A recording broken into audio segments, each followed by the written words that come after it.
What's up, y'all? Georgia defeats Samford, a game that I think a lot of people might have expected Georgia to cover. I certainly didn't. 52 points seemed like a lot to me.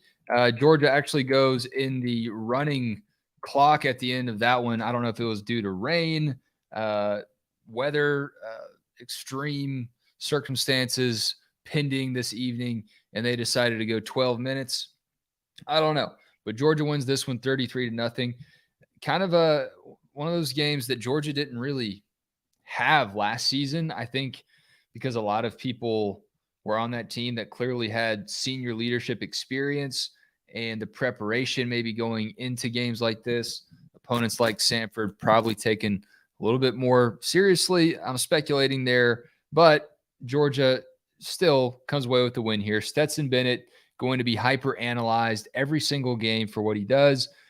Look, he got a lot of acclaim after 49-3 taking on Oregon last week. The play he made with his feet, scrambling to find Lab McConkey, the keeper, to score on the ground, really just looking unstoppable at Mercedes-Benz Stadium today. He had a lot of self-imposed errors, some passes that he'd like to get back, no doubt.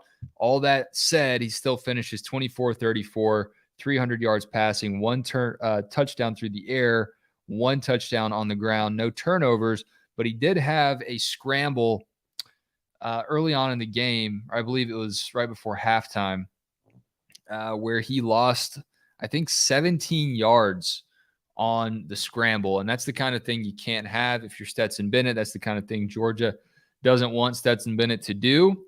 And whether or not he adheres to that, listens to that, takes that advice from Kirby Smart and Todd Monken, yet to be seen. But Georgia improves to 2-0. Certainly a lot to look at here. Georgia on the plus side, I focused on Stetson's day because everyone else is going to. Georgia's defense, once again, keeps an opponent out of the end zone this season. No touchdowns thus far on the board against the Georgia Bulldogs.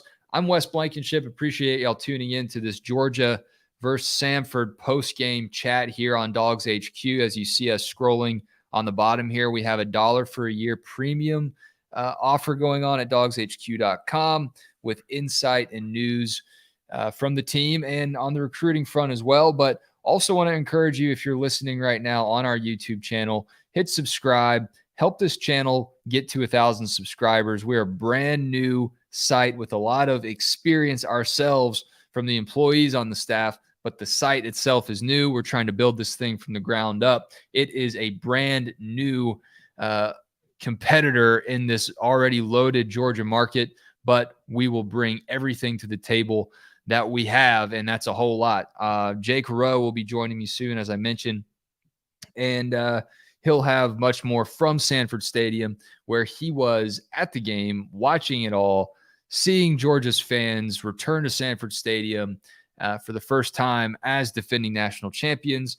So a cool story there. I don't think they necessarily enjoyed the show all that much just because of the weather. It was kind of wet out there. And, of course, Georgia lacked a lot of the execution, a lot of the firepower that they put on display against Oregon and Mercedes-Benz Stadium. And I'm sure we're going to hear a lot from Kirby Smart on that and diagnose it for the rest of the weekend. But for now, Georgia is 2-0. Let's get to some of the comments here. Definitely encourage you to like this video, subscribe as well, and comment, engage with us. Let's hear from you. What did you see in the game? What concerned you? What did you like? What do you think Georgia needs to improve upon before playing South Carolina? Let's start with Don Smith asking, what's up with Arik? Gilbert, tight end. Of all the players that Georgia threw passes to today, let's see how many players caught at least one pass. I'm going to start from the bottom up. Branson Robinson, running back, 1 reception. A.D. Mitchell, 1 reception. We'll get to that in a minute when Rowe comes on. A.D. Mitchell left the game with an injury in Georgia's first possession. Mekhi Muse, that is not a Pokemon, 1 reception. Kendall Milton, running back, 1 reception. Dominic Blaylock, 1 reception. Dejon Edwards, running back, 1 reception. Marcus Rosemy-Jacksaint, 2 receptions. Denylin Morissette, 2 receptions. Dylan Bell, 3 receptions and a touchdown. Jackson Meeks, 3 receptions for 31 yards. Darnell Washington, big wash. Really hard to stop when he can get his mitts on it and when Stetson can get him the ball. 2 receptions, 33 yards. Kearis Jackson, 2 catches. Ladd McConkey, only 1 catch today. Ladd didn't rush any either. It looked like they really put Ladd on ice a little bit, or maybe Sanford locked him up. The film will tell. Brock Bowers, 3 catches. Could have had a touchdown, had a drop on a ball that we're used to seeing Brock catch, similar to a touchdown catch he had against Kentucky, but he just couldn't wrangle it in. And Kenny McIntosh, once again, Georgia's leading receiver, 5 catches, 61 yards. The touchdowns on the day, I already mentioned Dylan Bell. Stetson Bennett had a score on the ground, and Kenny McIntosh did as well. So Kenny McIntosh really a threat across the board. But the things that Georgia will want to take away out of this one, red zone execution, just the major, major killer today. If you were gambling and looking for that over, looking for Georgia to beat the spread, I should say, 52 points, you look at field goal, first quarter. They get a fumble from Samford. Can only turn that into a field goal. Georgia then does get a touchdown, but then another drive. 6 plays, 36 yards. Georgia can only turn into a field goal. So that's 4 opportunities right there where Georgia looked so efficient in the red zone last week and efficient overall. I mean, their first 7 drives went for touchdowns against Oregon. Not the case today against Samford. So a lot to work on. Georgia will certainly have a tough week of practice cut out for it as the Dogs get ready for their SEC opener on the road against South Carolina. So to answer your question about Eric, I went on the tangent about all the players that had catches today. Eric Gilbert was not one of them. And that is interesting to me, just given the fact that so many players had targets, had catches today. Gilbert did have a pretty costly false start penalty when Georgia was going to go for it on a 4th and 1. And Gilbert had a false start. I'm not saying that contributed to his lack of targets, to his lack of catches. He just wasn't a part of that passing game plan today, and it's not because he was intentionally left out. It might have just been as simple as he wasn't open. Quarterback didn't see him. Again, Don, I assume continuing on Eric here, getting in late in the game and seems disengaged. Look, whenever Jake Rowe joins me, we can talk more about this, but Jake spoke earlier this week on our message board about how much it impressed him that Gilbert could even get back to this point, given what he'd gone through mentally, certainly struggling with some issues there, and then physically to get back on track and be healthy again, have the right weight that you want as a player. So I think it all comes with the caveat. I do think that Gilbert still has obviously a ways to go, but you got to keep that in mind too, that this guy could potentially not even be playing football right now, and he's back for the Dogs. Let's see what's going on in our instant analysis right now. Georgia wins 33-0. Jake Rowe just posted this. It's premium content over at dogshq.com. But a little bit of a teaser here. He says he didn't see A.D. Mitchell come back to the sideline. That's not good. If that's the case, we'll hear more from Kirby post-game, I assume, later on this week.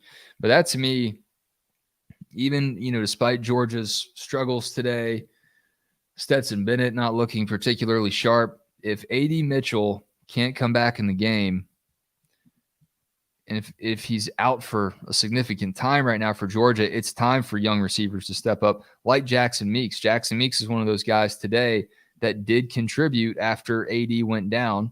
You don't necessarily want to rely on him right now, but Jackson Meeks had 3 catches for 31 yards. Jake's calling me right now. Hey, man, I'm putting you on right now. We're live. Jake Rowe joining us now. Jake, you just got your instant analysis posted, I saw. Tell me what your big takeaway from the game is. I've been flapping my gums about my takeaways for long enough. What did you see from up there today? I'll tell you what, it was sloppy and it was unfocused. But Georgia, you get out of there with a 33-point win. You're going to have games like this. It's good if you can kind of time them up and they can be against opponents like this. But I think we saw what we can expect or what can be accomplished by this Georgia team last week, just dismantling Oregon. The defense showed up, played really well against an offensive attack that can kind of cause some problems for you with their ability to spread you around. But I just thought ultimately that it was just a sloppy effort. Stetson Bennett missed some throws early on, and who knows, if he comes out just a little bit more accurate, hits a couple of those touchdowns on the first two drives, Georgia probably just blitzes away, and we're all talking about a different game. But it's a game of inches, and you've got to kind of do it. You got to do it early, you got to do it in the middle, and you got to do it late. And Georgia just didn't really do that today. I think probably the biggest disappointment, though, wasn't the early misses. It was just the lack of execution in the second half, because you expect to kind of come out of the first half, knowing that you didn't play your best ball in the first half. You come out in the second half and get it going. And it looked like they might do that with the run game, but it definitely didn't play out that way. Yeah, the red zone struggles I thought were the big story for Georgia today. Stetson kind of showing what dark side Stetson can look like if he comes back down to earth after that Oregon game and the scrambles don't work out. That was what we didn't see on that great touchdown pass to Ladd McConkey at Mercedes-Benz Stadium last week. We saw Stetson, able to cash that in and use his feet to create a touchdown. Today, he had a questionable decision, and it cost Georgia a sack, 17 yards. Yeah, that's going to happen, though. I mean, that happens if you look at any great quarterback and any guy that's mobile and tries to improvise. That happens to him. And Stetson got the bad end of that. Like you said, I don't know if you said evil Stetson, but if you did, I like it. It's going to happen to him. But again, I mean, you still look at some of the throws he did make. I mean, you saw a couple of strikes. I mean, one to Kyrus Jackson there before the half on Georgia's, final touchdown of the day. Led to Georgia's final touchdown of the day. The Kenny McIntosh from 1 yard out. The 37-yarder to Ladd McConkey was a really good throw. He just, I don't know if it was because he was amped, coming back into Sanford Stadium. It was a pretty crazy environment here, pretty loud environment for a Sanford game. Folks are really fired up. Student section was full early. I just thought that he may have been a little bit amped early and threw the ball high. But like you said about his ability to play off schedule, that just didn't work out for him today like it normally did. And I think now your attention kind of turns to what's Kirby Smart going to say about A.D. Mitchell. Yeah, so I mentioned in your instant reaction that you didn't see A.D. Mitchell come back on the field. I also brought up just how many targets Georgia had today across the board, all the players that they threw the ball to. But A.D. Mitchell is a tough one to replace, even with all those receptions going to all those different dogs. Yeah, he is. And he's a tough guy to replace because he's a separation guy. He can create it. He can give you that 50-50 ball presence out there. He's crafty in terms of, okay, if teams decide, okay, well, we're going to play this leverage or that leverage, we're going to force him to do that. He still figures out a way to get open because if he's a good route runner, he's a smooth athlete. And I'll tell you what, the fact that he didn't come back out onto the sideline, if I'm being honest and if I'm giving my opinion here, I don't think that's a great sign. And not necessarily, he's going to miss the season or anything like that, but just in terms of his, immediate future, his immediate, near prognosis for the next, week, 2, 3, 4 weeks. I just don't think that's a good sign that he wasn't back out there cheering on his teammates. Yeah, it's certainly something to look at. And I think the early fear was that it could have been a knee injury, but then we heard the report. I did on the radio, you did on the press box, that it was an ankle injury. So that's certainly something to keep an eye on. Palmer Toms is at Sanford Stadium with you as well today, and he will be in that post-game press conference. And, of course, we have everything covered over at dogshq.com. Jake, look, we've hammered the offense, how disappointing they look today. I know it's just Samford, but how about the defense once again not allowing a touchdown, even with all of these backups getting in late in the game? That side of Georgia's team right now, I think through 2 games, I would have expected a little bit more of a letdown from all those guys that went to the NFL. Yeah, if you look back at the last time Georgia played Sanford, now listen, it was Devlin Duck Hodges, a quarterback, a guy that played in the NFL. Georgia gave up 14 against Sanford. So it's Chris Hatcher knows offense. He knows how to scheme guys open. They only really threatened one time today. The first downs were, they had three of them. They had 3 first downs. Sanford went 1 of 13 on fourth down, 0 of 1 on fourth down, and that was Javon Bullard breaking that up.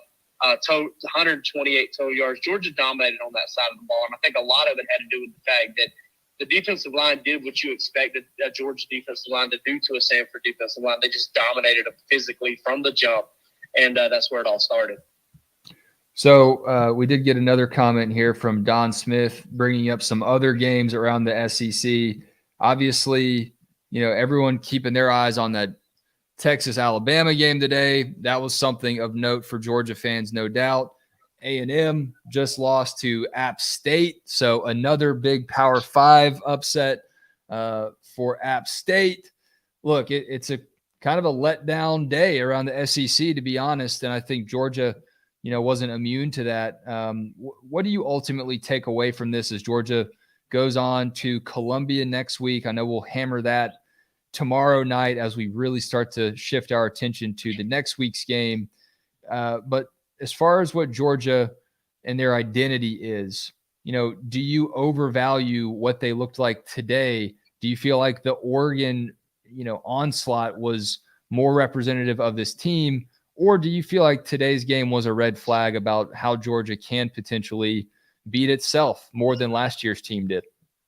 I'm not going to say it's not a red flag. That's a double negative, but, I think it could be. But again, we saw the potential of this team against a team with better athletes, with better football players in Oregon. I look at it like this, Wes. Georgia's staff loves to pound that play to a standard. And keep chopping and all of those different mantras that they have, right? Well, you come out and you play a game like this, and those mistakes that they made against Oregon that didn't bite them, they bit them today. And, maybe those mistakes were a little bit more dramatic. Maybe the, lack of the A.D. Mitchell in the game kind of hurt them a little bit.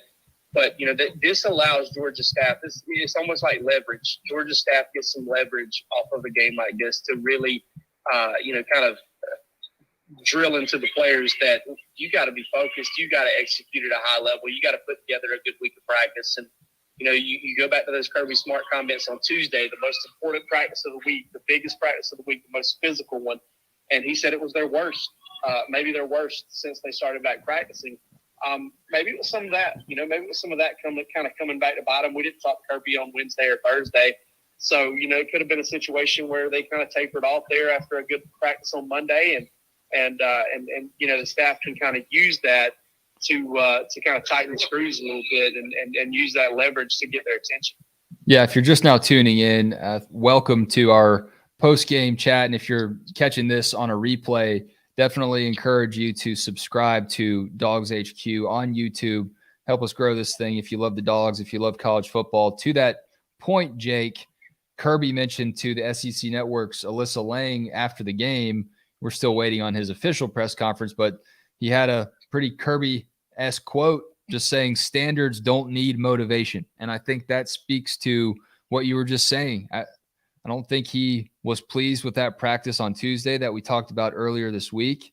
And it looks like some of that may have lingered into the game today. One last topic that I didn't bring up with you. I was curious to see what the reaction was live on your end and speaking with Palmer.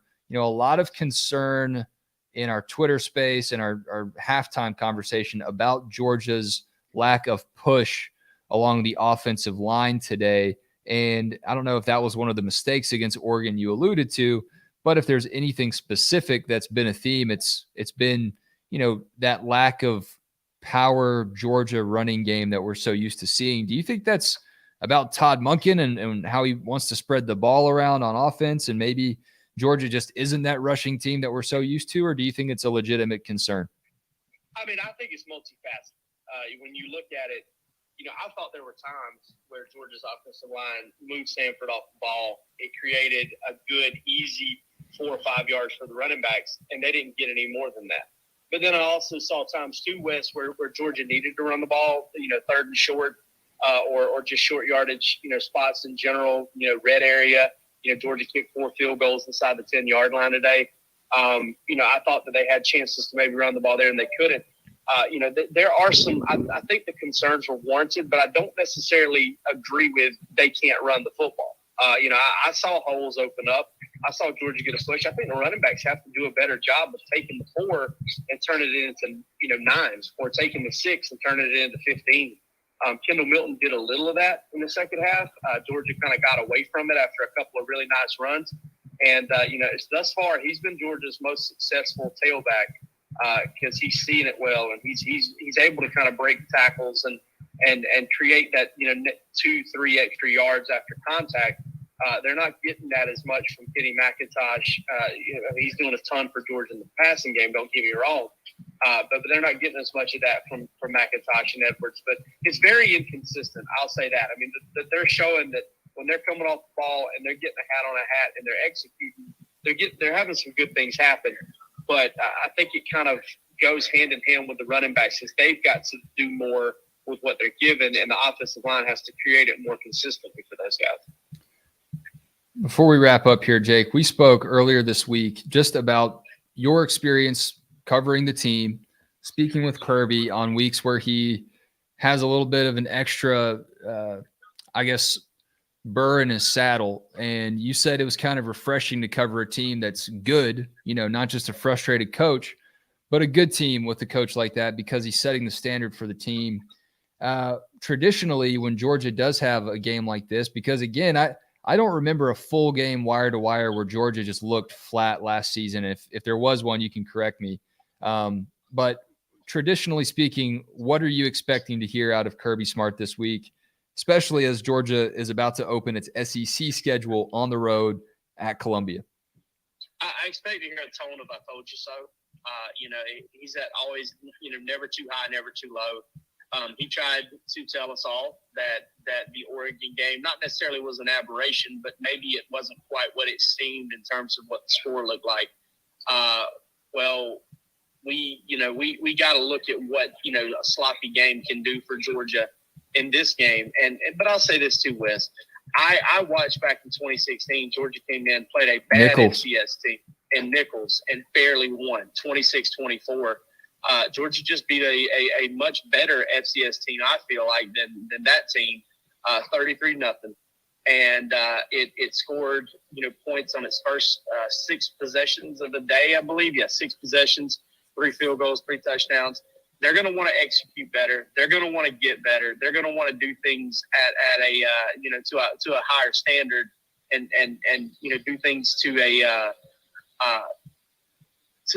they're going to want to execute to a higher level.